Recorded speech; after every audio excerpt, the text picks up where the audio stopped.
again! This week I'm going to be giving you some tips and tricks on how to work a vintage style into your everyday wardrobe. A lot of times I think the idea of dressing vintage feels like a big step for a lot of people because oftentimes people associate it with maybe looking a bit costumey, drawing a lot of attention to yourself, but I'm going to show you the ways that you can have subtle to more extreme vintage flair into your everyday outfits. So if you've ever been interested in vintage fashion but are a little hesitant to jump in, or if you're just looking for some more inspiration on how to further your personal style, this video is for you.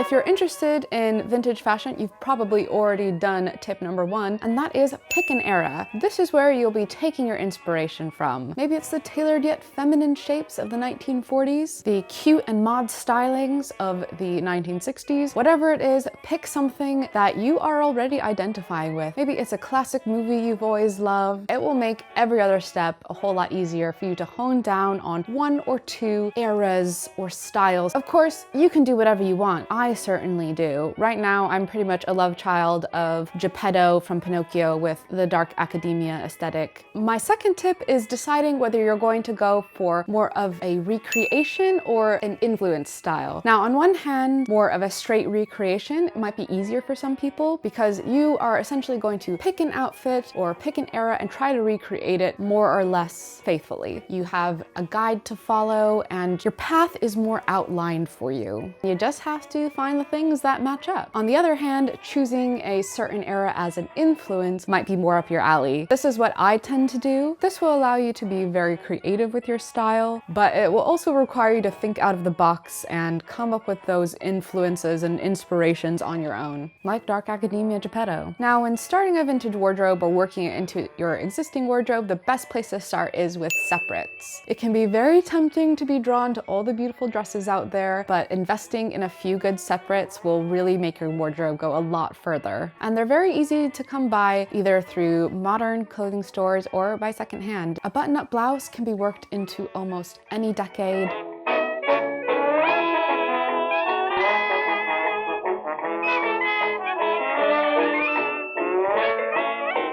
Things like simple sweaters and cardigans.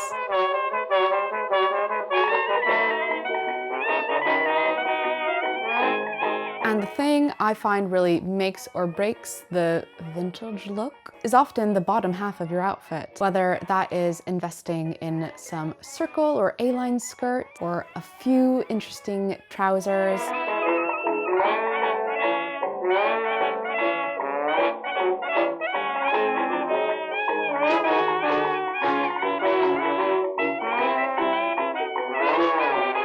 If you have a couple of blouses, a couple of skirts, and a trouser or two, a sweater or a cardigan, you'll be able to mix and match those for so many different vintage-inspired looks. Now, this next tip is not the way to have the most subtle vintage-inspired wardrobe, but it is something I do recommend, and that is investing in at least one statement piece. It is what draws us to the fashion in the first place. Beautiful dresses, a statement fitted coat, and you do not have to break the bank to do so. I made a whole video about how to find cheap vintage fashion on eBay, which you might find helpful.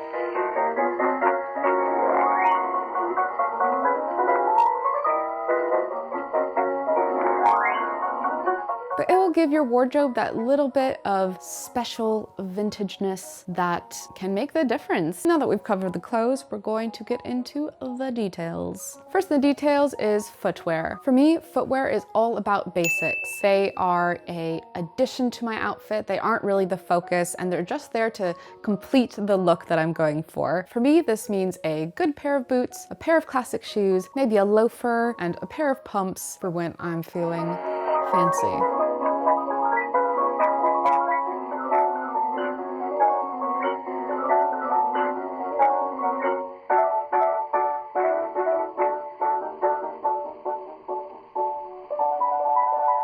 Footwear like this is easy to come by because these are such classic pieces. They never go out of style, so they are almost always available. Pins are a great way to jazz up an outfit without having to change too many pieces of actual clothing. The good thing about pins is if you express interest in them, people will give you pins all the time. Any birthday or Christmas, people will get you pins. The pin you choose and the placement can really change up an outfit. They're also a way to get more era specific. If you want a vibe of a certain area but can't afford to change your whole wardrobe, it's nice to just get a little piece to jazz hands it up.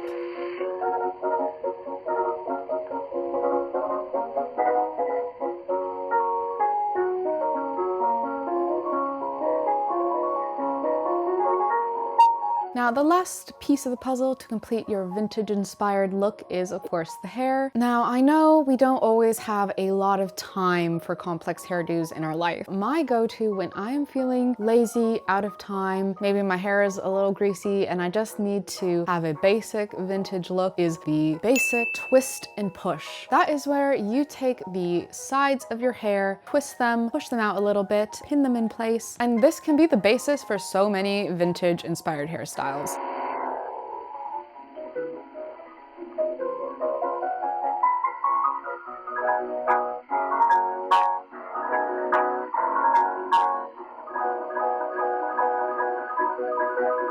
Put your hair up in a bun and say, hey, it's more Gibson girl inspired. Leave it down, you're like, it's a 1940s look. Do one at the side and one at the top and do a fake victory roll. It is the easiest basic go-to when you just need that little bit of extra flair. And the very last thing, and it's something I get asked by people in real life a lot, is how you get the courage to dress out of the norm and stand out a bit. And my piece of advice is just do it. I know that sounds pretty simple, but it's one of those things where you might build it up in your mind as this really scary thing, but when you go out and do it, it is so not a big deal. Number one, people are thinking about themselves first and foremost. Just the truth of the matter is they're always looking out for number one. And this is coming from somebody who is dressed very strangely and very out of the norm in public. And I have so many more overwhelmingly positive experiences. And I can't even think really about somebody being actively mean to me. Sometimes people will be confused. I get a lot of, are you in a play? What's this for? And my crowning achievement was being at Disneyland and a worker asking me and my friend if we were on break right now, thinking that we worked at Disneyland because we were dressed so out of the norm. But people, honestly, more often than not, will respond really positively. I hope you enjoyed this guide on how to work vintage into your everyday style or further develop your personal style. I would really love to know, oh, look who returns. I would really love to know what your style inspirations are. What eras or themes, movies do you like to combine into your personal style? And how are you exploring that style in this year or, well, this new year that we are home so much? England is in its third lockdown as of today. Or maybe what is one of your favorite pieces in your wardrobe? Thank you so much for watching if you made it this far. If you enjoyed this video, I'd really appreciate if you could like it. And if you want to see more from me, please subscribe. I upload new videos every Friday. I hope you have a great day wherever you are, and I'll see you next time. Goodbye!